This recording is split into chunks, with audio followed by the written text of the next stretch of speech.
Hello, welcome back. If I look very tired, it's because I am. So, I have been so zonked, and thank goodness I go back to campus tomorrow. I've had a few days off, and while it has been so lovely and I've just been sleeping so much, I am ready to get back into a routine. And I think what happened while the play was going on, the week leading up to the play, is that I stopped taking my iron supplements, and I am anemic and I have to take iron every day. And look at that. I fell asleep with mascara on. Isn't that bad? Oh my gosh. I was just so tired by the time I went to bed last night. I was like, oh. Yes. So let this be your reminder today. If you haven't taken your supplements, please do. Please don't let life, as crazy as it gets, take you away from your supplements if you need them, because they make such a huge difference, and it's so hard to be an active member of society and of your own life when you're not on them. So don't be worried. I'm just tired and I just need to get back on my iron. So now, you know what? This lipstick color, guys, I don't think it's for me. It has like a bluish undertone, which just makes me look even more tired and pale. Whatever. It is what it is. Okay, so yesterday we teased this next chapter a little bit. Now, yesterday we also started seeing how she was describing how Rhea sort of fell back into her drug addiction, and it was through the morphine. Now, personally, having watched two family members die of cancer, I was quite surprised that they allowed her to go so long without managing her pain.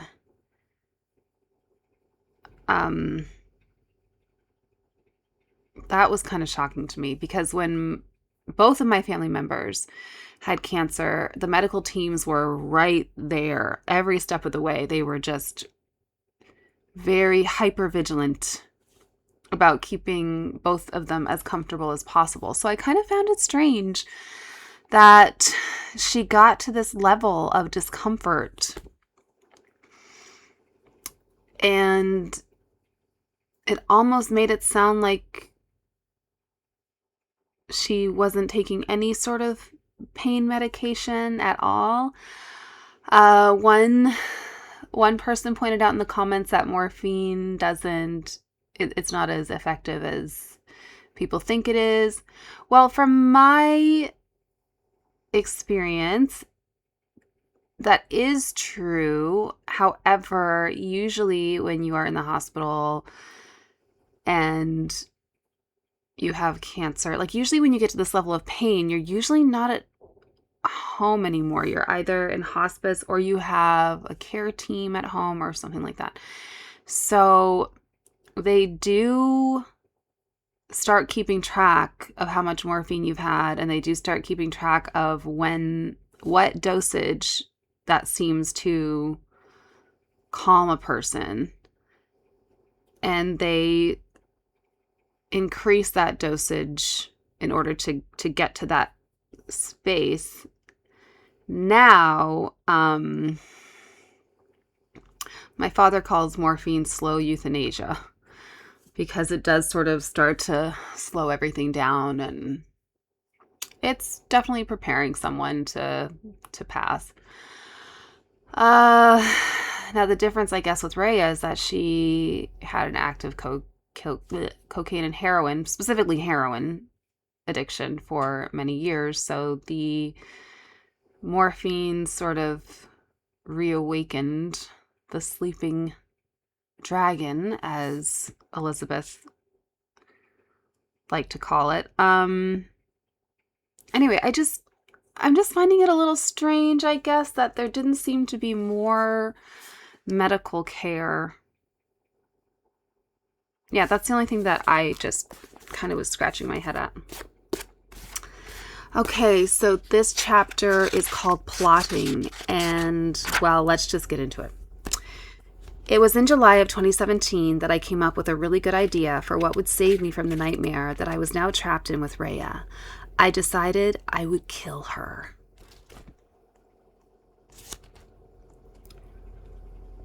This really bothers me. It really bothers me because we're talking about someone who has a lot of money and a lot of resources. And I've said before, I can imagine that you might think about leaving. Absolutely. Me in this situation, if my loved one had gotten into a drug addiction like this, and I think sometimes, like, I want to give some grace because sometimes things start so slowly. It's like boiling a frog. You know, if you just slowly, incrementally increase the heat, the frog will boil alive and it won't jump out of the pot. But if you just try to put a frog into a pot of boiling water, it's going to jump away. But sometimes things happen so slowly and so incrementally in our lives that we don't notice that something is very, very wrong until it's almost too late and we're just, up to our gills. So, I want to give some grace there.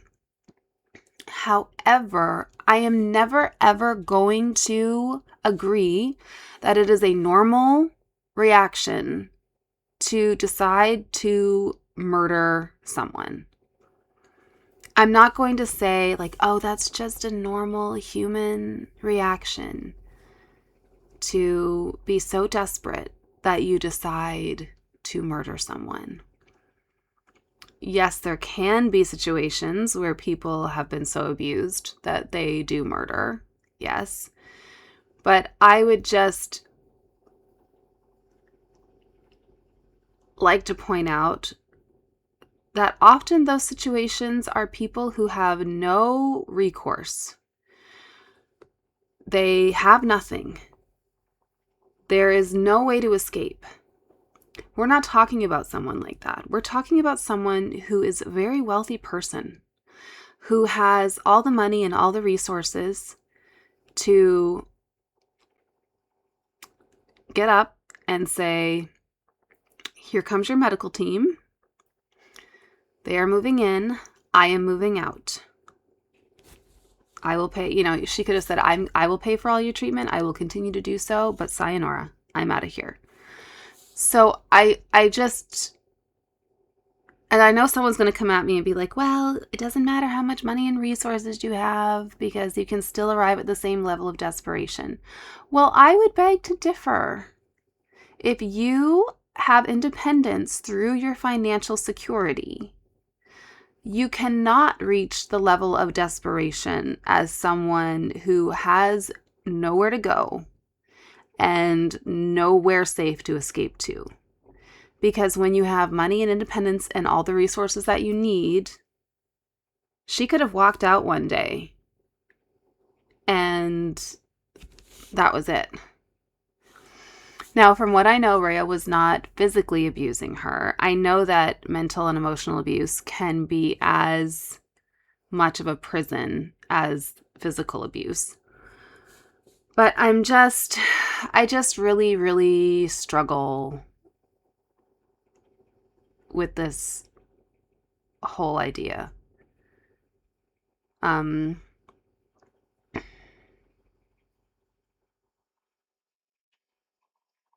I'm not trying to minimize what it's like to be in Rhea's obviously being very verbally abusive.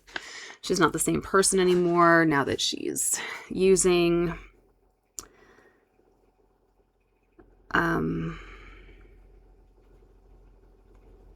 All right.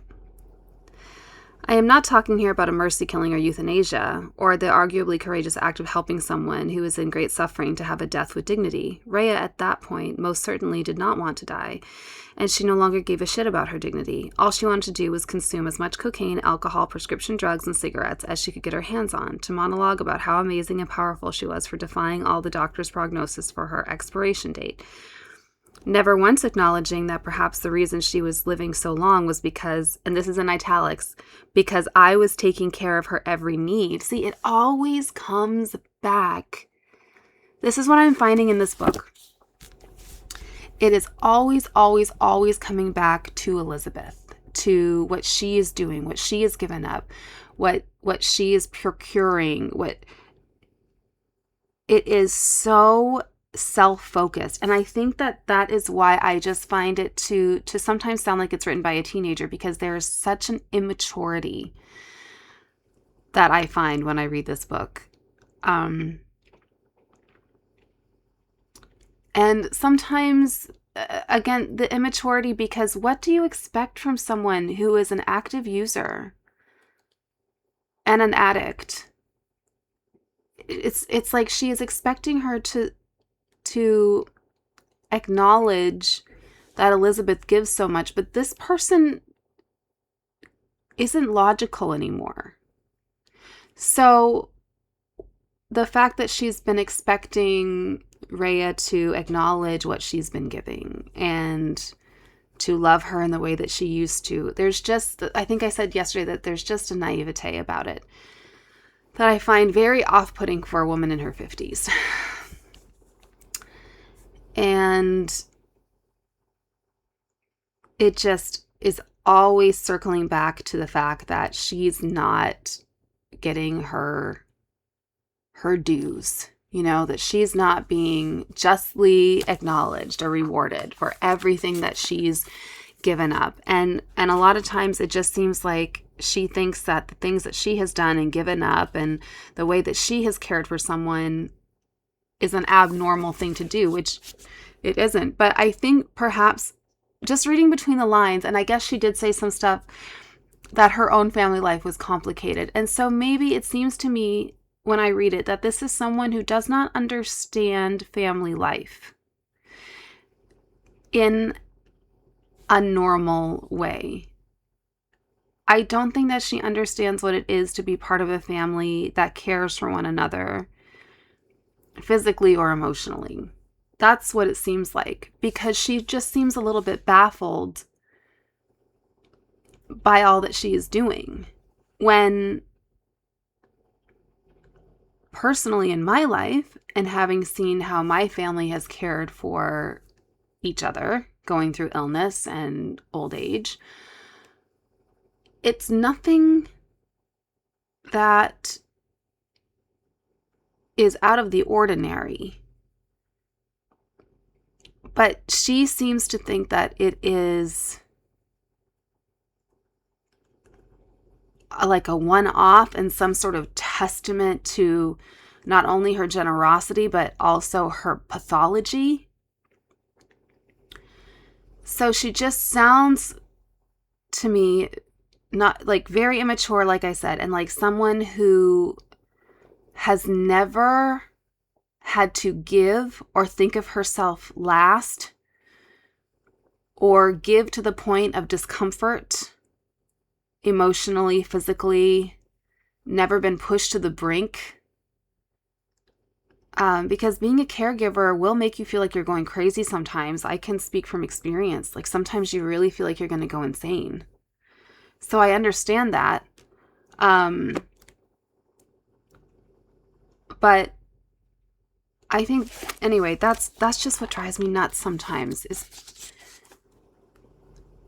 And it also seems like maybe she didn't reach out to gain support from any sort of community or anything. It's like she wanted them to be cloistered, and then when that turned out to be a very toxic environment, and then with the using, and I just can't believe that in New York City, one of the greatest cities in the world, there wouldn't be some sort of resources available, especially when you have a disposable income.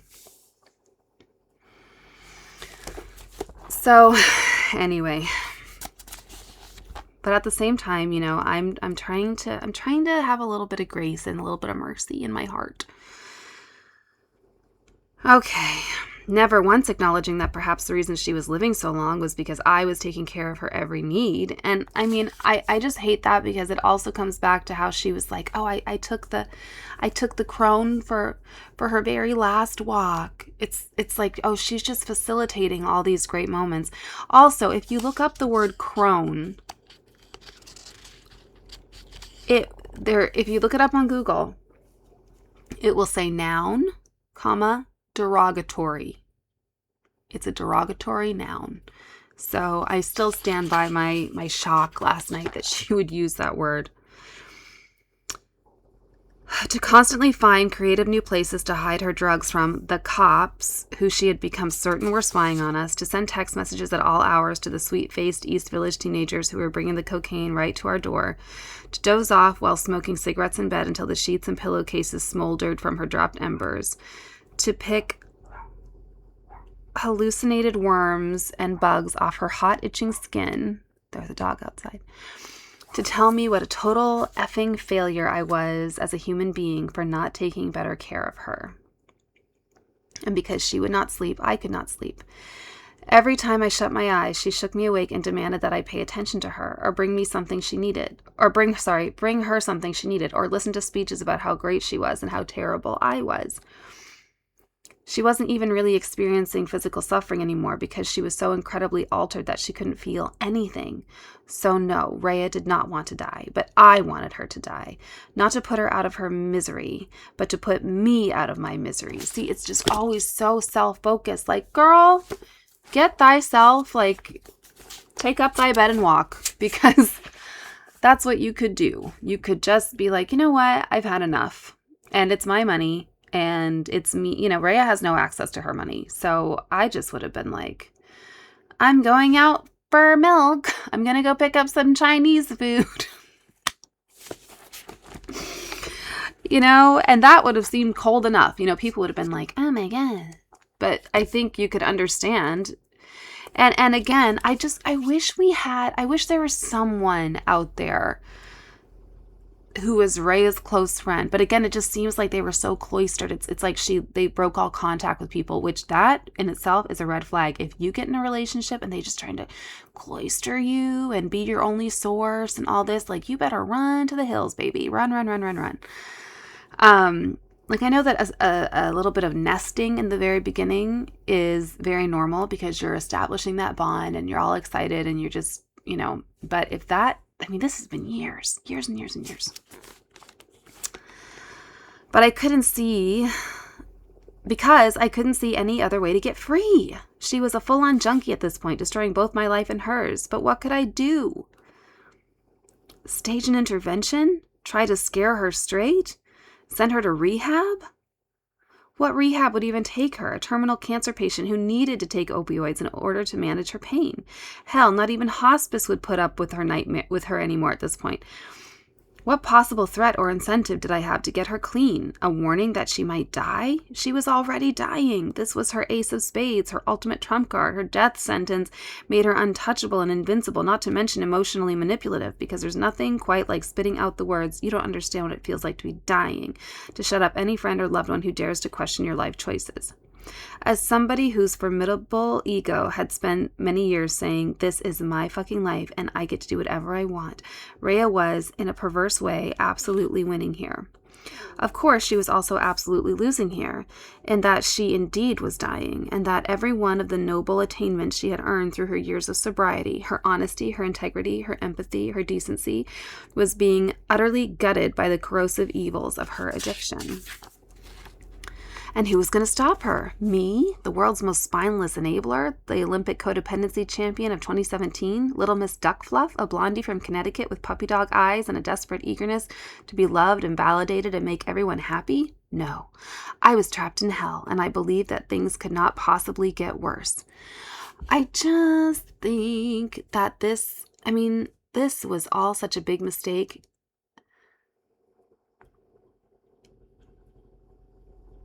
This was all such a big mistake, because she says, she just says that they isolated themselves so much. And that is wild to me. I was trapped in hell, and I believed things could not possibly get worse. And then things got worse. In the midst of all this mess, I received a letter from our landlord saying that he had sold our apartment and that we would need to move out within the next 2 months. This was shocking news because I'd written to him only a few months earlier explaining that my partner had terminal cancer and that it would be a blessing if we didn't have to move at the end of our lease given the unpredictability of her condition. I'd even offered to pay him extra money if he would let us stay for another year so we would be sure to have a stable home. He had expressed sympathy for our situation and had promised he had no intention of asking us to leave. But now he explained he'd got an offer he couldn't refuse. He was very sorry, but we would have to go. That's also gross. I don't know where humanity is anymore. So now I had to figure out how to move my paranoid, hallucinating, abusive, drug-addled terminal cancer patient to a new living space. Then things got worse still. Hackers broke into my bank account and stole all my money. And I had to call the FBI to help me get it back. Please imagine how all this news landed upon my coked-up, delirious, suspicious, junkie girlfriend. The feds, she howled, her pupils so dilated that her eyes looked almost completely black. Not on my watch do you talk to the effing feds. My kids are home, so if I'm saying effing more, just in case they walk down the hall, they're like, Mother. There's a word for all of this, for the chaos and the madness and sorrow that was going on for me in the summer of 2017, and that word is unmanageable. I have to say, I do feel sorry for her. I do feel sorry that she's gotten herself into this mess, and I'm not trying to be ugly when I say she's gotten herself into this mess because, I do think that, it's... My father always told me when I was growing up that it is such a great thing if you can train yourself to learn from the mistakes of others.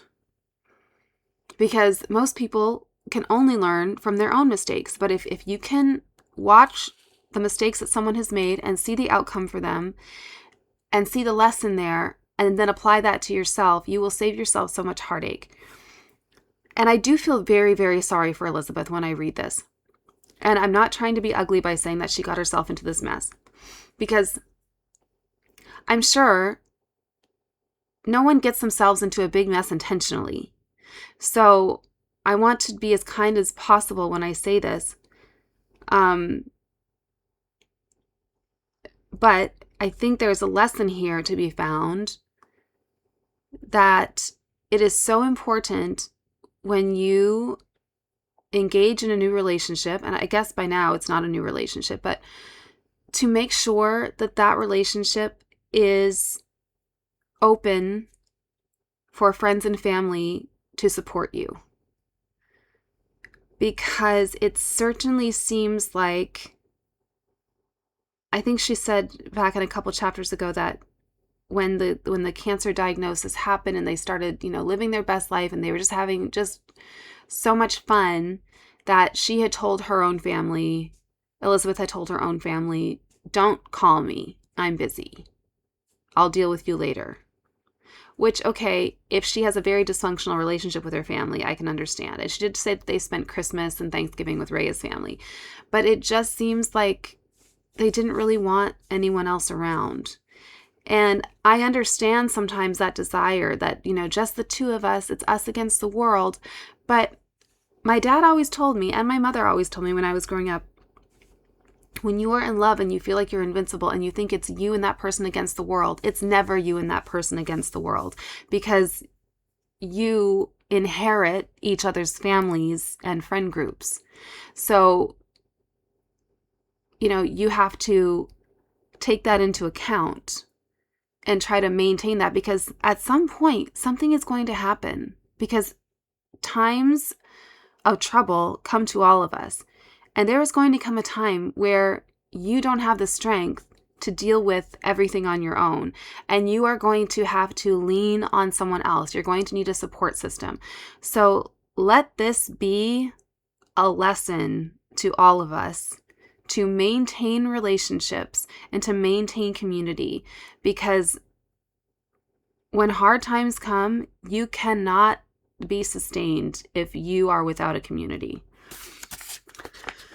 Okay, because I'm just sure that if they had a tight-knit group around them constantly who knew the extent of what was going on, that they could have all put their heads together, figured out a resource, done something. I mean, even if it seemed extreme, or even if it just did not seem like a kind thing to get Rhea out of that house, but at some point, sometimes you have to save someone from themselves. And Rhea obviously should have been gotten out of there. And Elizabeth obviously needed a break. And obviously she's going crazy. I mean, I did say before, like, I can't understand why she would want to kill her. I mean, I'm trying to take into account the fact that she was not sleeping.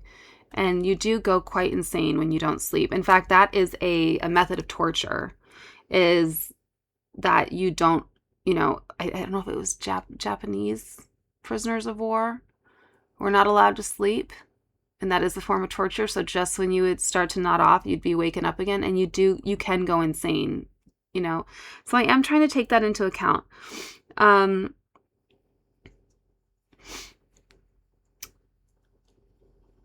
Yeah, but I just wish that she just gotten herself out. And, every man for himself. And I guess she couldn't have thrown money at it because she had to talk to the feds to get her money back. It's just what a perfect storm, right?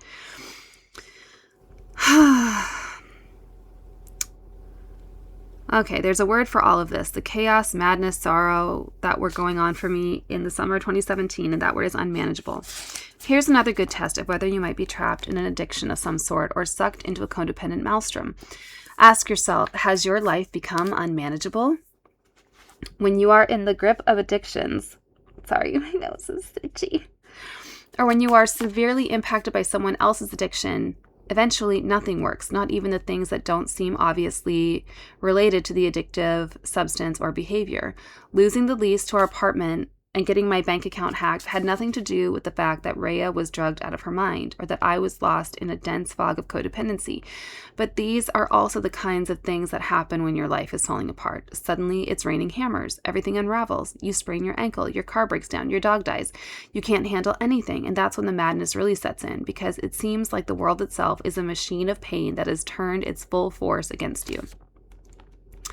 I don't see it that way anymore, of course. In fact, what I have come to believe about the summer of 2017 is not that the world had turned against me, but that I had turned against the world. Okay. Let's see in what context she means this. Meaning, I believe there is a right and natural order of things. I agree. The Tao, or the Tao, how do you pronounce that? Tao, I think. The path, a way of living in easeful alignment with the drift and movement of the universe, and I was moving in exactly the opposite direction. If the universe can be said to want anything from us, I now believe it is that we position ourselves to exist in harmony with reality, to sway in accordance with destiny without excessive argument or struggle. But I was fighting against Rhea, fighting against the nature of addiction, fighting against the looming presence of her death and the unraveling of her mind. I was trying to force reality to bend to my will by insisting that I would either get my most beautiful story, goddammit, or I would kill anyone who kept it from me. I was trying to control things that could not be controlled, trying to control a person who could not be controlled. And that's why everything in my life was falling apart, and still I would not surrender my will.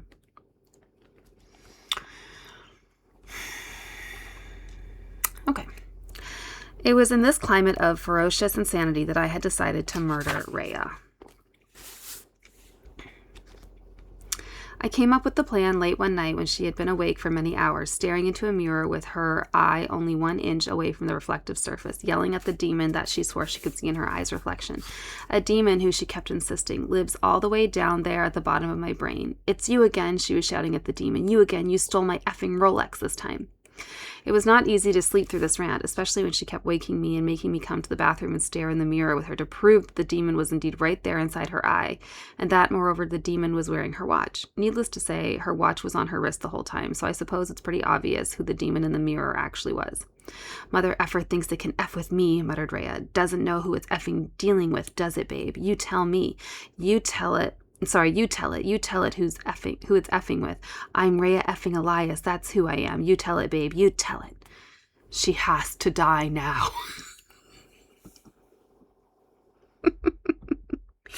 Said my exhausted mind, and suddenly this seemed like a terrific solution. After all, Rhea was dying already anyway, right? I just needed to move the process along before things got even worse. Before she set the whole building on fire with a dropped cigarette or got us both arrested. She had to die, and I was the one who had to kill her. I decided I would do it the next day. I went back to sleep that night in peace, knowing that liberation was finally in sight. I want to make something extremely clear here. When I say that I once planned to murder Rhea, I don't mean that the idea simply crossed my mind and that my life would be easier if she were gone. I mean that I fully intended to kill her. And I tell this story in all its raw honesty because I want people to understand how insane codependency can make a person become. No.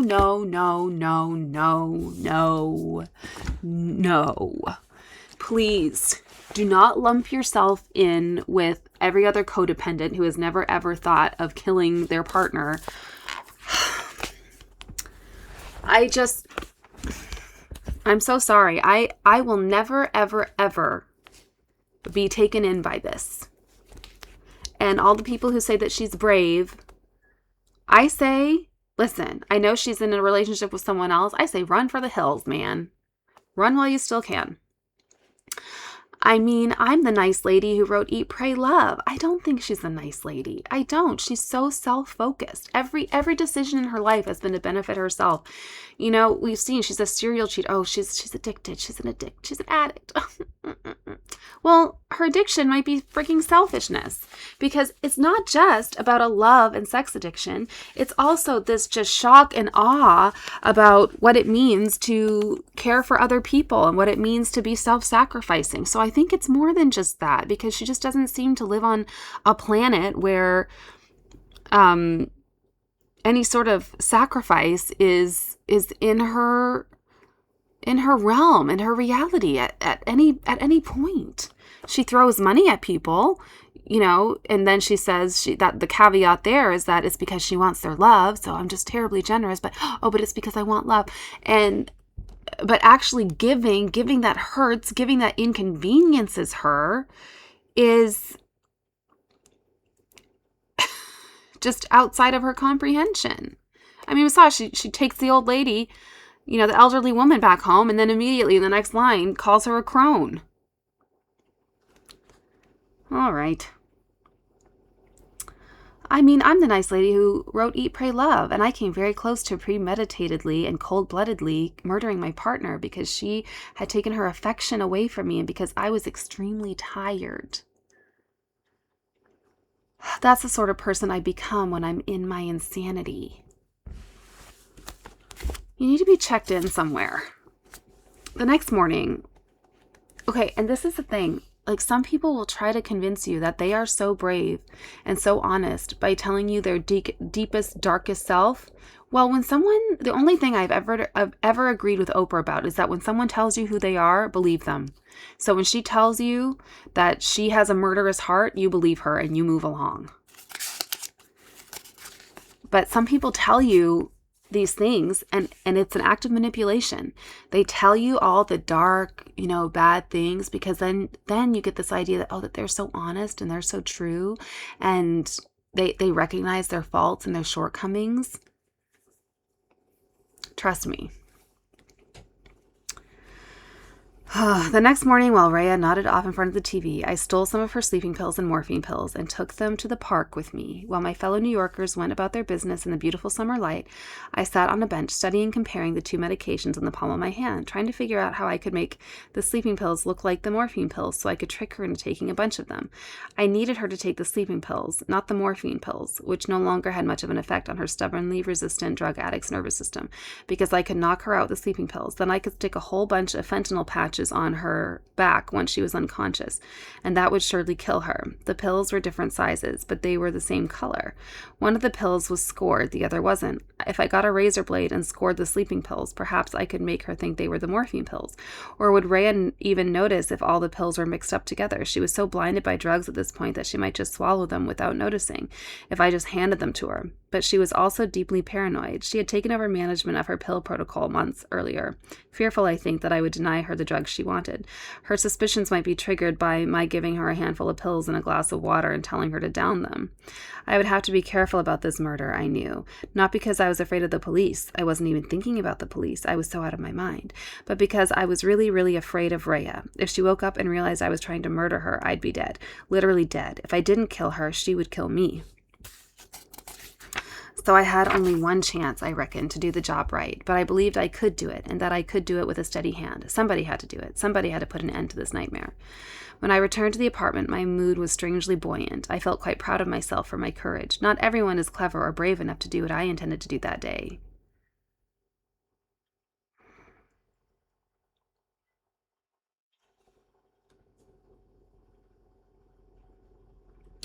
I walked in cheerfully, saying, "Hi, honey, I'm back."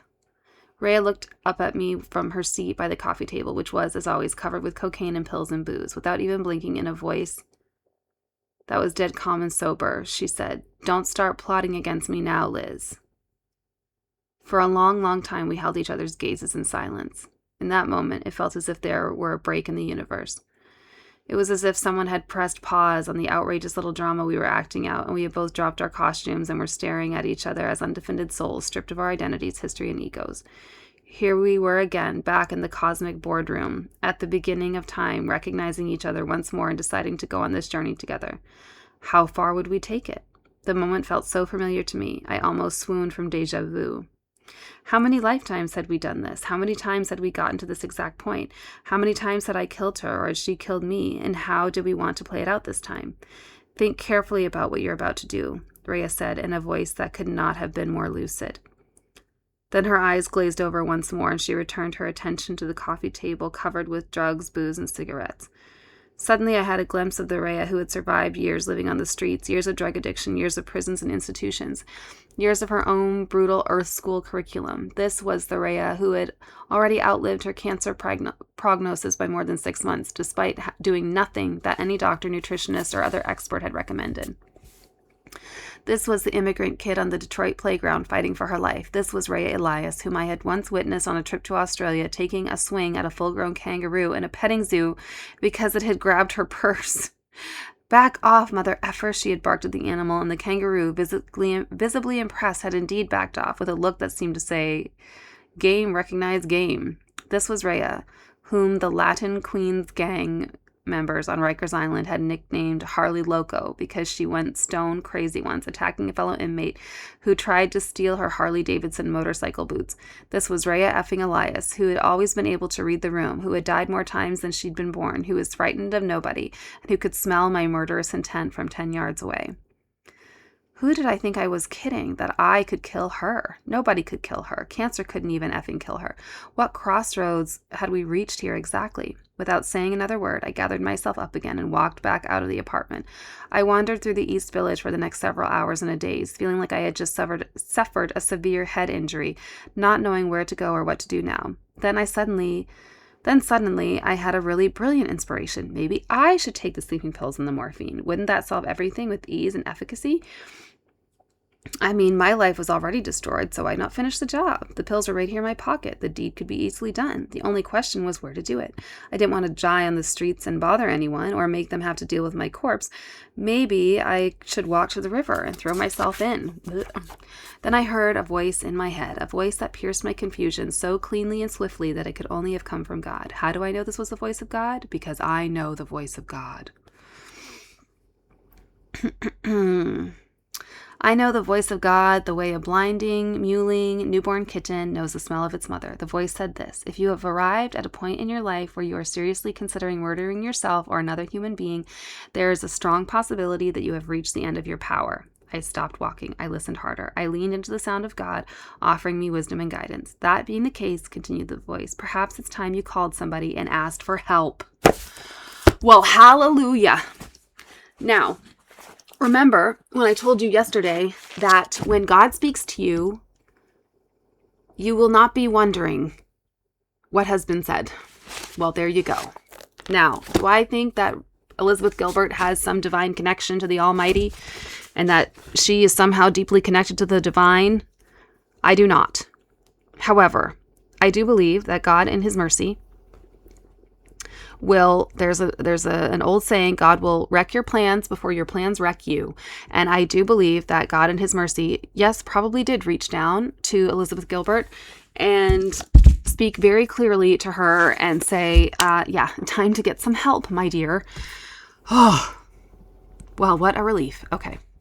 There's a little doodle that says, you are afraid of surrender because you don't want to lose control, but you never had control. All you had was anxiety. Okay, now I actually like that. Okay, I told you when I like something, I tell you.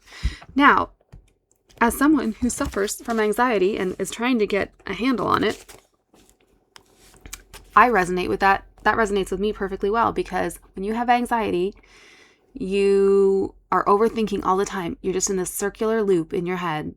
And you think that by worrying constantly, that is a form of control. You think, oh, okay, I'm just figuring everything out, so I have a backup plan. And if I worry about it and then it happens, at least I won't be surprised. But it doesn't actually help anything. It doesn't help you be prepared when the thing happens. Very rarely does the thing happen that you're afraid of, So anyway, now there's a poem. Oh, it's long. Ugh. All right. I don't really like her poetry, guys. Sometimes, look at me. Every single time, the last times I've been on here, I've been struggling because I've been putting too much pressure on one side. Ugh. Okay. I'm not really a huge fan of her poetry, but let's go. It's called Belong. God interrupts me now to say, my darling child, if you keep looking for a home within the arms of another, you will lose your home again and again. Well, that is so true. Okay, maybe I am coming around. I don't know. But, I mean, we've said that before. If you are trying to make another person your source, you will always be at a disadvantage, because people can be taken from us at any moment. And yeah, God has to be your source. Find something else that can never be taken away to be your source. The same can be said of an actual home, by the way. That is true. Because everything that is given to you will eventually be taken back. That is the law, my dear. Nothing is here for you to keep. Even the ground beneath your feet can disappear, and so can your feet. God puts her hand now upon my trembling chest and says, you, my little one, have always shown a particular stubbornness. You demand permanence from things that cannot be made permanent, and perfection from people who are inherently flawed. This is typical of the anxious and the traumatized, but the impulse, like all doomed impulses, has never brought you the slightest bit of comfort and ease. That being the case, I wonder why you defend it so. God stops me fully in my path now and says, child, you keep demanding impossible promises from those who cannot even take care of themselves. But what joy have you ever derived from being so dependent and unassured, so needy, lost, and afraid? You keep saying you want to count on somebody, but I say stop counting. You keep telling me you crave security because the world frightens you, but the world, my love, is what you are. Why not be secure in that? How could you ever lose anything when you yourself are made of the everything? You yourself, the bright and flickering moment of first creation. You yourself, the miraculous happening. You yourself, the very lifeblood of my being. I don't like that one. God stops me once more to ask, why do you keep disagreeing with me? Why do you keep up the fighting and begging? Why not befriend the great way of things, my little one?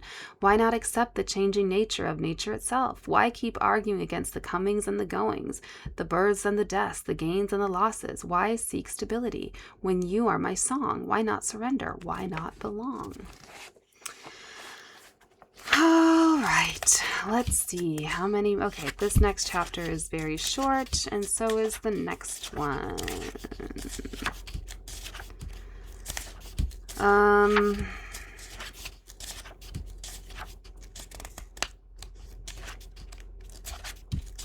All right. Oh, God. I just want it to be done because I just want to start reading about Fergie and read all the royal gossip, and we can still stop and have moments like this with Fergie because there's so much going on there right now. All right, this chapter is entitled Caregiver Collapse. So I did what God told me to do. I called somebody and asked for help. Actually, I called a whole bunch of people and asked for help. I sat in Tompkins Square Park for the rest of the day, leaving Rhea to live or die alone in the apartment, or to burn down the entire building, or to get hauled off to prison for all I knew. And I called just about every kind and wise friend I had ever known. I called everyone I could think of who had ever suffered from addiction or had loved someone who suffered from addiction. I called everyone I knew who might be called spiritual or wise or an old soul. One humbling and difficult conversation at a time, I told each of them the truth. Fun aside, I realize now that this was step one. We admitted we were powerless, that our lives had become unmanageable. Until that point, I had not been telling the truth to anyone because I was too ashamed of the horror story I'd gotten myself into, and also because I was protecting Rhea's reputation. Until now, I had been pretending that everything was basically fine and under control over at our house. Yeah, sure, Rhea was dying of cancer, but we were rising to meet the challenge. I had been communicating with my friends and family through a series of cheerful emails and texts that were essentially press releases in which I was still portraying Rhea as a stoic and aspiring hero and myself as a tireless and ever-competent caregiver. Image management is something addicts care a lot about, and I am no exception. But all that had to stop now, because there would be no image left to manage if both Rhea and I ended up dead through murder-suicide or murder-suicide. I was sobbing and full of shame and anger when I called these people, tears and snot running down my face right there in public, but I called them anyway. And through their responses, God continued to speak to me. I was too jangled and exhausted to keep track of exactly who said what upon that day. But I remember every bit of wisdom that was communicated to me because it was the beginning of an awakening that was long, long overdue. I remember one of these good people saying to me, "You had a dream, and now the dream is dying. You dreamed that Rhea's love could save you from a lifetime of pain, but it can't. You need to let that dream go, but before you let it go, you must grieve it. You must hold that dream in your arms and weep over it like it's a baby who died before its time. You must feel all the unbearable pain of it, all the pain that came before it, and you must not shut that pain down. This pain will be where the healing starts." Someone else said cocaine addicts are assholes, total assholes. Each drug has its own specific impact on people, and you just don't have enough experience around drugs to know it. Heroin makes people checked out and useless. Alcohol makes people stupid and violent. Weed makes people paranoid and hungry and lazy, but cocaine. But cocaine is the worst because it makes people into total effing assholes. So that's what you're dealing with when you're facing down Rhea right now. You're not talking to her. She's already gone. You're talking to the total effing asshole who is cocaine, and nobody can talk to cocaine. Someone else said, guess what? A lot of drug addicts and alcoholics in recovery get cancer or other terrible diseases, and they all have to figure out how to manage their pain while also staying sober in their program. Rhea is not the first addict who ever went through this, and she won't be the last. She's not terminally unique, so don't let her trick you into thinking she's got some special case. Well, hallelujah, there's some more sense. Every addict thinks they're a special goddamn case, but there's nothing special about her. She's just an addict with cancer, like many, many others before her. If Rhea wants to die clean and with dignity, she needs to get humbled, to get back to the rooms and work with a sponsor to find pain management plans that will allow her to stay in her sobriety.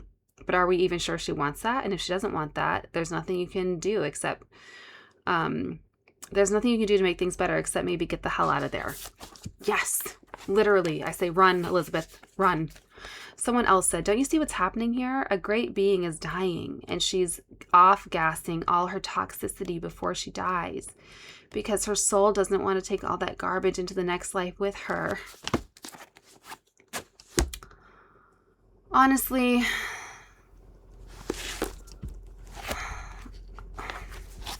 don't you see what's happening? I feel like that is a load of malarkey, and that's just another way to keep Elizabeth like locked into this, like, oh, okay, I gotta stay by her while she offloads all her toxicity. Because her soul doesn't want to take all that garbage into the next life with her. It's got nothing to do with you. And that's not how it works. It's not like we're a glass and it's like, oh, half of me is filled with toxicity and the other half is filled with goodness. And as long as I can get all this toxicity out, then all the goodness will just be left. And then I can go into the next life with peace. It's got nothing to do with you. This is just the process she needs to go through. No matter how much she likes to front that she's the toughest chick on the block, Rhea doesn't want to die, and she's furious about it. If she wasn't yelling at you, she would be yelling at a tree. Stop personalizing it. Stay out of it. Let her rage. It will eventually pass, and when she dies, she will die empty and free. Just take care of yourself in the meantime, but allow her to vent. Someone else said, what they say about the stages of grief is true. Denial, anger, negotiation, all those things do happen, but they don't happen in tidy order. That's true. They sometimes happen all at once. That's what's happening to you and Rhea right now. You two tried to cram an entire lifetime into a few months. So everything is condensed and super intense. All the joy, all the sorrow. You're experiencing everything combined all at once, and it's a lot. Quite probably it's too much. Caregiver collapse is a real thing, and you are on the brink of it. If you don't get some rest soon, you're going to end up in the hospital yourself. Take some time away. Let the chips fall however they will. Go get a massage. Still another person said, Rhea could very well die now behind a locked door as a degraded and angry junkie. That would be a very sad end to her. But there's only one thing that could make that death even sadder, and that would be if you were sitting on the floor right next to her, also behind a locked door, trapped in that nightmare with her. That would be really tragic, because now we're talking about 2 destroyed lives instead of just 1. Don't let that happen. Someone else said, here's what you need to understand about other people's addictions. You didn't cause it, you can't control it, and you can't cure it. There's nothing you can do to manage Rhea at this point, and the more you try to control the situation, the more you will lose. When it comes to other people's addictions, whatever you try to control ends up controlling you. Another person said, there's a 12-step recovery fellowship for people whose lives are impacted by other people's addictions. Get online today and find yourself a meeting. I would suggest going to a meeting tonight. They'll be able to support you. And one final person said, there's a 12-step recovery room for sex and love addiction. It's just like AA, but for people with relationship addictions and sexual issues. Have you heard of it? I have a friend who goes there. I think you might be well served to check it out. I've known you for more than 30 years, Lizzie, and I've watched you suffer a lot of pain over this kind of stuff. Maybe you have a deeper problem than just Rhea. Maybe it's time you got yourself some help. Whew. Okay, let's keep going. This chapter is called 0 out of 10 stars. I would love to say that things got better after that, but they didn't. Or rather, things didn't get better immediately. Life doesn't fall apart all at once, and it doesn't get healed all at once either. Rome was neither built nor dismantled in a day. Sometimes a spiritual awakening takes a minute to sink in, or a few months, or a few years. But something started happening within me after my day of sobbing conversations in the park with all my wisest friends. Something started turning toward the dim and distant light of comprehension. The word addiction had been introduced regarding not only Rhea, but also me. The word codependent had been introduced about me. The term caregiver collapse had been introduced also about me. The 2 separate people had suggested that I immediately attend some 12-step meetings in 2 separate fellowships in order to get myself some help. This was weird and a little offensive, but also interesting because it suggested that perhaps something was wrong with me, not only with Rhea. But healing is slow, messy, and not at all linear, and we do not achieve sanity overnight. Which I mention only to explain why I did a very dumb thing that week. I decided to stage a spontaneous intervention for Rhea to confront her with her drug addiction. This was not a good idea, as it turns out. I do not recommend that anyone ever do this to their drug addict. 0 out of 10 stars is my review for what it feels like to hastily strong-arm a few friends and family members into confronting a rabid cokehead with no plan in place, with no addiction expert in the room, with no script, with no car waiting to take them to rehab if they decide they want to go. If you stage such an intervention without having had any sleep for a few weeks, it will go even worse. Because that's what I did. Because I didn't know any better. And I was still trying to control the situation, because that's what codependents do. I called a few people and begged them to please come to our apartment and back me up as I dealt with Rhea. Then these poor folks had to basically sit there and watch me spring an uncoordinated surprise attack on my partner, telling her that we were all concerned that she had become a drug addict again, as if an addict is ever not an addict, and instructing her that something needed to change. What needed to change exactly? This was the part I had not scripted, because I had no idea what needed to change or how. So I guess maybe I was leaving that part up to Rhea to decide, so she could fix it. Rhea, who was utterly out of her mind. You might not be surprised to hear that this janky-ass, hysteria-driven, ill-conceived amateur hour intervention did not go well. Rhea, coked out of her brain, humiliated, exposed, and cornered, fought back with all her formidable power. She was furious at everyone, but she focused the hottest stream of her fiery rage upon me, because everything was obviously my fault. I was the one, after all, who had found the cancer doctors for her, and those doctors were the ones who had prescribed all this medication to her, so it was clearly my fault she was addicted. And by the way, she insisted, she wasn't even addicted to any of these substances. I'm just doing an effing medical experiment here, Liz, and if you can't handle it, get the F out. I would have been like, wee. Out the door I go. But if she was addicted to cocaine, which she obviously was not, then it certainly was not her fault. There wasn't even any cocaine in the house, she promised. And if anybody did happen to find any cocaine hidden in the house, she didn't know how it had gotten there. In fact, one of her doctors, Rhea swore, told her that she should do cocaine. Medical grade cocaine, she explained, which she claimed he'd been ordering for her from a secret research facility in New Jersey. Because cocaine was actually really good for her, and this doctor wished he could prescribe it to all his cancer patients because it gave them a lot of energy. In fact, he had told her she was an effing genius for having the idea to do the cocaine in the first place because it was so useful in cancer treatment. Anyway, she went on, since when is cocaine even addictive? It never used to be addictive back in my day, she shouted, staring me down with the eyes of an absolute maniac. And also, she reminded me many, many times during the intervention, she was dying, so everyone needed to back off and leave her alone and let her do what she wanted. Meanwhile, I sobbed and pleaded with her to return to her senses. Inelegantly, I begged her to become her old self again, as if she could have somehow magically done that. I also said a bunch of really thoughtful things like, you want to die all alone with a needle in your arm and nobody you love at your side? Is that what you want, Rhea? Is that what you want?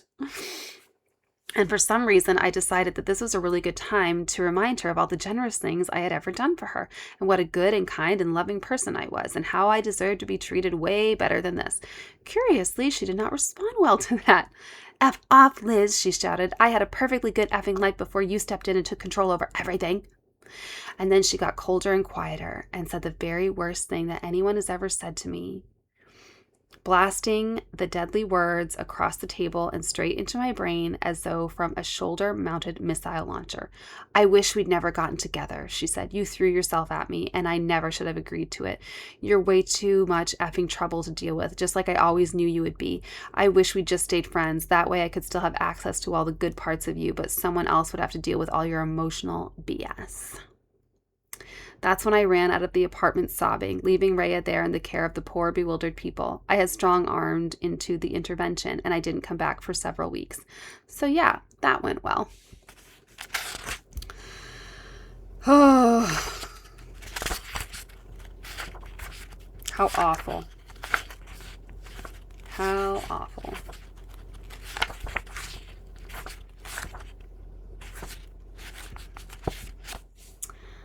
We're going to read to at least an hour. That's only about 4 minutes away. This is a poem entitled, Don't Let Me Win. Dear God, I am testy and befouled tonight, and my disposition is a sewer. I am wrathful and rageful, and I do not want your help. You cannot help me, God. How could you help me? You aren't even here. And so I have fastened myself once again to my suffering. Give your pain to me, I hear you say, but I won't do it. I refuse. I will keep this pain, thank you very much. I get to keep it, and I get to do whatever I want with it. Give your pain to me, you say again, but I will not. You cannot have this pain, God. Instead, I will set my heart against you. I will fight you across this terrible night. I will demand answers. I will demand that my complaints be heard. Give your pain to me, I hear you say again. But why should I?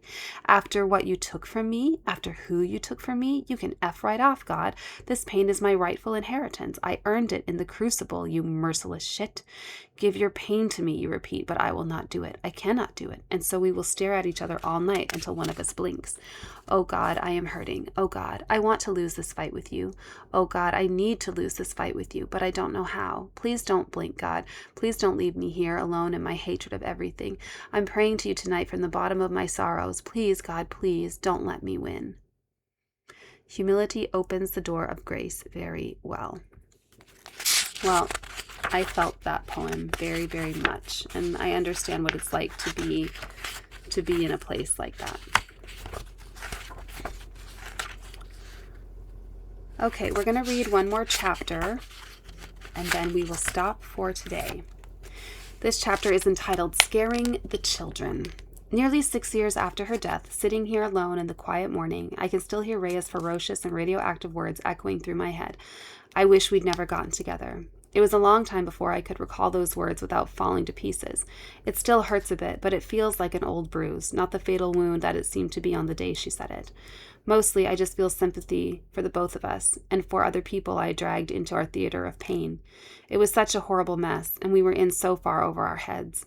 I can imagine me and Rhea sitting together someday in the afterlife in the great cosmic boardroom, freeze framing that moment in time and processing it together without our human egos in the way. I can imagine us talking about it honestly and openly, the way, at our best, we used to be able to talk about anything. I can imagine her telling me that she was blasted out of her mind on drugs and fear, and that of course she didn't mean anything she said. I can hear her reminding me that, only moments before telling me she had never wanted a romantic relationship with me, she had also said, "Since when is cocaine even addictive?" So is that someone you even want to be listening to? Of course she loved me. Of course she was happy that we had gotten to have our love story, as fleeting as it had been. But I can also imagine this, and it's taken me many years of grieving and recovery to arrive at this point. I can imagine me saying to her, "You know what, Rhea? You might have been right about the things you said that day. You made some fair points there, ugly as it was." Because I had thrown myself at her. This was true. What's more, I had thrown myself at her while she was still reeling from the news of a terminal cancer diagnosis, which was perhaps a romantic and brave gesture, or might have been an unbelievably selfish and emotionally manipulative thing to do to someone when they were at their most vulnerable. Depends on how you see it, I guess. And I am a lot of trouble to deal with sometimes. I know this to be true because it was pointed out to me by many other partners in my life. Thanks, fellas. And I don't think they were wrong. The only partners who didn't think I was a lot of trouble were the ones whom I never authentically showed myself to, the ones whom I never allowed to really know me. And I bet it was a more pleasant experience for Rhea to be my friend than to be my romantic partner, given that once she became a romantic partner, I most definitely did hold her responsible for all of my emotional BS. But that was only because I had decided somewhere along the way that it was Rhea's responsibility to keep me safe from the world and to settle my nerves for me, even as she was facing her own death and dealing with her own pain and terror. I did all that. I did that to my beloved friend. And Rhea, my Rhea, I am so terribly sorry. But somehow this morning, writing these words, it's all okay. It's all okay because things could not have been otherwise, given who we both were and where we had both come from, how much we were both suffering. But that's not how I saw it then. I was devastated by what she had said. I took a cab uptown that night to my friend Cheryl's apartment and took refuge there. It had been many years since I'd been reduced to sleeping on a friend's couch because of a relationship blow-up. But here we were again, me to the couch. Hello, old friend. And for the next few weeks, I hid myself away, brooding and miserable, feeling extremely sorry for myself. Rhea had delivered a perfect death blow because she, of all people, knew just how to kill me. She knew exactly where my deepest insecurities were hidden. She knew I'd received messages since childhood that my emotional BS was too much trouble for anyone to deal with. She knew I was terrified that I would always drive away the people I loved by being too needy, too clingy. She knew I'd spend most of my life trying to show people only the good parts of me because I was sure that if they saw the pain and fear and need that lurked below the surface, they would find me repulsive and reject me. She had in fact witnessed the most unlovable parts of me and had once seemed to love them. But now she was telling the truth. I was disgusting and she hated me. And it was with that wicked, blistering sentence, "I wish we'd never gotten together," that Rhea had taken the last bits of my broken heart and ground them beneath the heel of her motorcycle boot, pulverizing me into grains even finer than cocaine, grinding me down until there was nothing left of me. And that was exactly what she'd meant to do to me, for daring to confront her. At first, I was unspeakably sad about what she said, but then I became enraged. Who the hell was she to talk to me like that? She was the one who was too much effing trouble to deal with, if anyone was. She was the disgusting junkie, not me. She wasn't just a junkie, she was a thief. She had stolen time from us, precious time that could never be replaced. She had stolen herself from me. How dare she destroy my most beautiful story? It didn't help matters at all that I kept getting messages from friends and neighbors downtown reporting that Rhea was really partying it up back at our apartment, which was still in our possession for another month.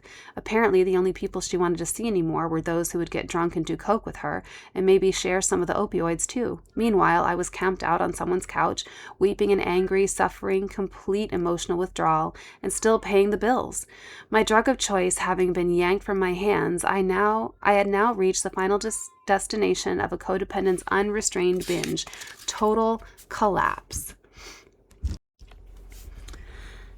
Years earlier, Rhea had told me regarding her own many relapses that it never mattered how glamorous or fun or exciting the first taste of the drug was. In the end, she would always end up in the same place, alone, empty, degraded. That first hit of cocaine might be enjoyed at a record producer's party in a mansion on a Los Angeles mountainside surrounded by beautiful models, listening to the coolest music, dancing on a moonlit terrace overlooking a sparkling city. But the last hit would always be taken alone on a bathroom floor, ruined, with nothing left but the shame. It's the same with love addiction. It always begins in a state of ecstasy, soaring through the cosmos on a comet's trail of starry-eyed fantasy, disappearing into somebody else's beauty and breath and being and body, feeling no pain because you have flown so far beyond the limits of mortality. And it always ends the same way, alone on a bathroom floor, ruined, with nothing left but the suffering. Rhea was still flying high on her relapse, but I had already hit rock bottom with mine, and it hurt. Here's the thing about withdrawal from any drug, substance, person, or behavior. The reason it's so excruciating is that not only do you have to feel the pain of losing access to that thing you desire more than anything else, but you also have to feel the pain of every other loss you have ever experienced along your life's journey.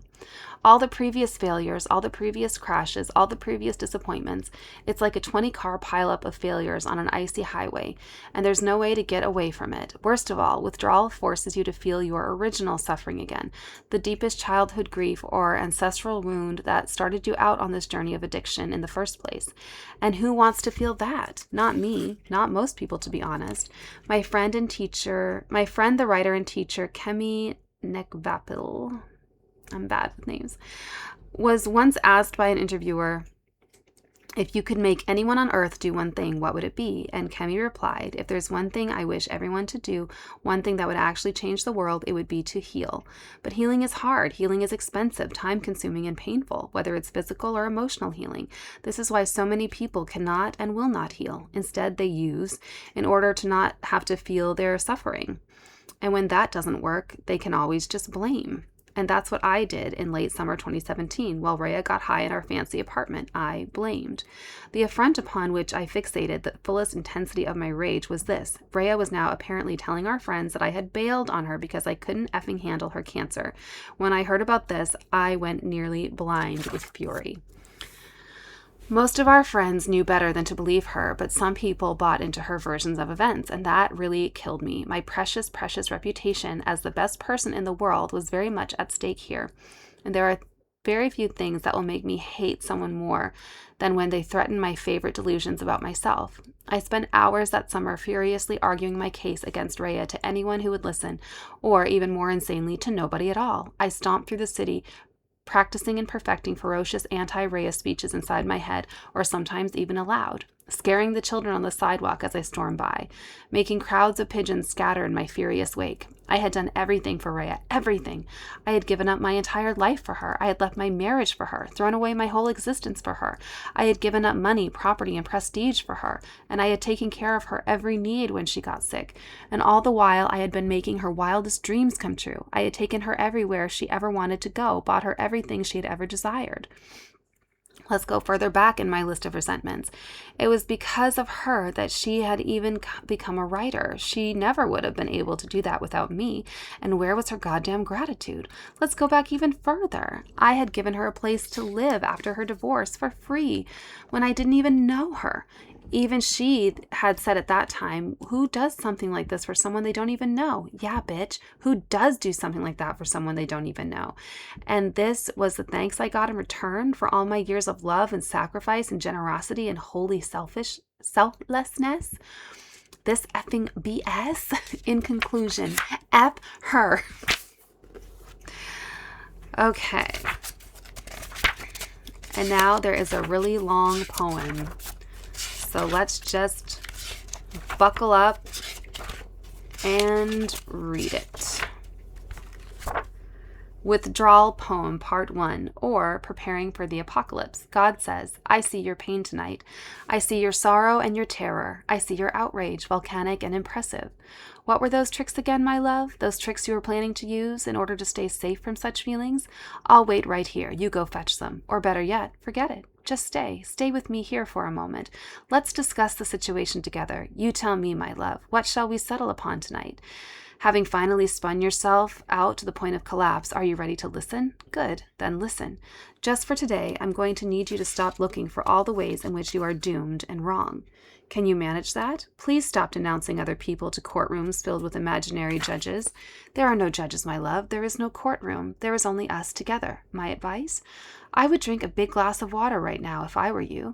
I can see that you are once more trying to convince yourself that you should be farther along in the process by now, and that you should have done better and known better, and that you should have already mastered life, and that things should not hurt this much, and that you will never be good enough, and that nobody else is good enough either. But tell me, what if this very rigidity that feeds the suffering and But tell me, what if it's this very rigidity that feeds the suffering and the addiction? No need to answer that question right now. It's hypothetical.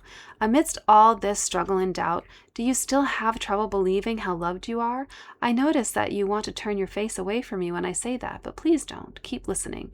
I have listened to you for decades without mockery or cynicism. Can you listen to me for 2 more minutes without mockery or cynicism?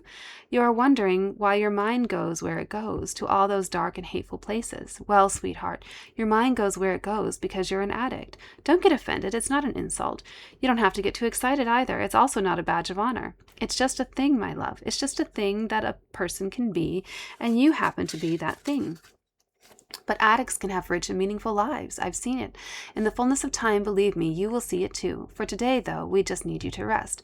I'm pretty sure I saw a couch around here somewhere. I would still suggest that glass of water, by the way. I can see that you are frightened of the solitude, but believe me, it is your medicine right now. Anyway, you're not in solitude. I'm here with you. Once again, you have scared yourself half to death by thinking that your feelings are bigger than you, but they are not. Nothing that comes from you could ever be bigger than you. You, who are always preparing for the apocalypse, you who are always so fearful of doing something, anything wrong. It is freedom that you seek, right? Good. Then you have my full support. We'll get there, Angel. Don't worry about how anyone else is doing it or how fast it happens. There is no anyone else. There is only us. Forget about everything but my voice. Just rest with me now, my love. Just rest. All right, let's read this chapter, and then we'll stop for the day. Nobody ever liked their intervention. The only glimmer of light for me during the entire shitstorm of rage and resentment that was August of 2017 was that I did finally get some sleep on my friend's couch, which helped introduce a smidge of sanity into my traumatized, jangled system. Oh yes, and there was one other thing. There was a very smart thing I did during that time. I went to a 12-step meeting. Actually, I went to several 12-step meetings. I checked out the fellowship for people whose lives were being negatively impacted by other people's addictions, and I also attended some recovery meetings for sex and love addiction. I hated both of them instantly. I hated the support meeting for the family and friends of addicts because it didn't make any sense to me. I went there expecting to hear people share really useful advice about how to get other people clean and sober, but the people in the room were just talking about themselves, about their own issues of anxiety, codependency, and over-control. I have to keep the focus on myself, I heard several folks say. That just felt insane to me, given the fact that every single person in the room seemed to be dealing with a loved one who was a deranged drinker or a drug fiend of some kind or another. How could anyone keep the focus on themselves when they were surrounded by the chaos of other people's addictions? Why weren't they focused instead upon making those drunks and drug addicts stop what they were doing? I just need to keep looking at my own role in the insanity of my life, I heard someone else say in that room. Again, this made zero sense to me, but the people in that room were kind to me, which was nice. And after the meeting, I told one old dude that I'd recently staged an intervention for my partner, and it had been a total disaster, and now she hated my guts. He said, "Tough shit, honey. Nobody ever liked their intervention. Just keep coming back." That gave me my first laugh in weeks. Then there was a 12-step program for sex and love addicts. I hated that one even more because all the people in that room seemed to have super messed up histories with romantic dysfunction and sexual degradation. And who wants to hear about that? These people were obviously really sick, and I felt sorry for them. I also hated that at the beginning of the meeting, they read from a pamphlet listing the characteristics of sex and love addiction, and I identified so strongly with each and every item on the list that it made me feel exposed, as if I myself were the subject of the intervention. Of an intervention. In fact, that list of behaviors described me so perfectly that it felt that it could have been my own unauthorized biography, and it just felt rude. So I hated going to the meetings, and I found them confronting and confusing, but I kept coming back, at least for a little while. And despite my blinding, deafening rage, the voices of the people in the rooms were starting to infiltrate my consciousness, telling me that I could not control or cure anyone but myself and to keep the focus on healing my own wounds, suggesting that perhaps I might consider giving the world back to God and stop trying to manage it all, teaching me that pouring myself into someone is not necessarily romantic, it just might be toxic for all parties concerned, assuring me that I was not the highest power in the in the universe. Pardon me. I'm so sorry. And asking me to stop forcing my will upon others. I'm going to sneeze. 1 second. Okay, hi. Assuring me that I was not the highest power in the universe and asking me to stop forcing my will upon others, inviting me to pray for guidance, daring me to surrender, reminding me of the word humility, inviting me to look at my own role in the unmanageability of my own life, advising that I learn how to take care of myself rather than obsessing over others, rescuing them, or blaming anyone else for my own distorted internal state, asking me, are you still waiting for someone else to change so you can be okay? Telling me to allow people the dignity of their lives, of living out their lives on their own terms, even if their personal choices led to a path. I'm so sorry. I think I've read too much and I'm just starting to get distracted. Telling me to allow people the dignity of living out their lives on their own terms, even if their personal choices led to their pain or early death. Introducing the phrase, keep your eyes on your own work, as a gentle way of saying, mind your own damn business. Suggesting to me that I might just be a hopeless love addict and control freak who, left unsupervised, had been known to smoke people like crack and then blame them for getting me high, and perhaps there was nothing selfless or loving about that. Some of this I heard through my own internal madness, and some of it I even started to understand. I always sat near the door so I could make a clean getaway at the end of the proceedings without making eye contact with anyone. Never spoke, never shared, never raised my hand, never took a phone number when it was offered, never asked anyone for help, never picked up any literature, never asked for a sponsor, judged everyone I saw and heard, and prayed nobody would recognize me. Still, I kept coming back. I listened hard, and I took furious, scribbled notes. Drip by drip, one word at a time, one meeting at a time, God was dropping clues of awakening into my ears, into my brain, into the chambers of my heart, into the pages of my journal. I wasn't quite ready for it yet, but nevertheless, it was happening, because that's how things always seem to go here in Earth School. Just when you aren't ready for the changes begin. And there's a bunch of doodles. And the biggest one says, turn it over and everything will be taken care of. Okay, and we're going to stop there for the day. And we've read all of this and we just have this left.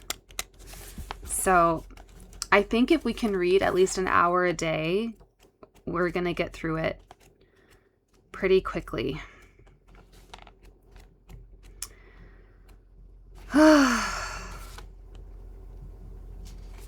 Because I am so ready. But, I'm not hating it. I am, I feel like I'm able to relate to some of the things she's saying now. And while I still don't really think that it's a normal thing to think about murdering your partner. I can understand that sometimes you get to the end of yourself, and she was probably insane because she wasn't sleeping and all of that, but I'm trying to be generous. All right. That's all for today. I'll be back to you later on in the evening tomorrow because I go back to campus tomorrow, and so things are going to be a little more busy for me. But thank you so much for being here. I know this is an extra long video, but leave your comments. Please hit the bell. Please subscribe. Please like. Please leave a comment about how you are feeling right now about this portion of the book. Tell me if you're ready to move on. Are you excited to start something else soon? Do you feel like you've wallowed in this enough? I don't think it'll take us very much longer. Maybe we'll be done by the end of the weekend. Okay. Have a great evening. See you all very soon. Bye.